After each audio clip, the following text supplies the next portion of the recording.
My name's Mike Rowe, and this is my job. I explore the country, looking for people who aren't afraid to get dirty. Hard-working men and women who do the kinds of jobs that make civilized life possible for the rest of us. Sometimes I hear the dirty jobs theme in my dreams. But when I wake up, I'm always gratified to know. Okay? I think I got it. And we'll go back, pick up the other three of them. Operating the device is kind of a fluid, sophisticated dance between man and machine.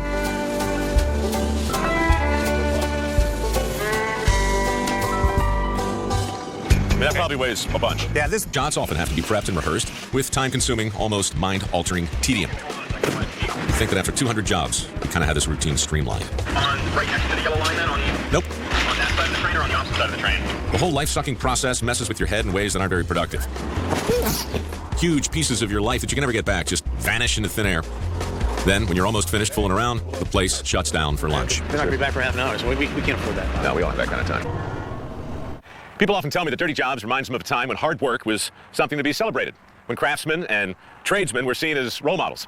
Personally, for me, the last 200 jobs have been consistently surprising insofar as they've been so much fun.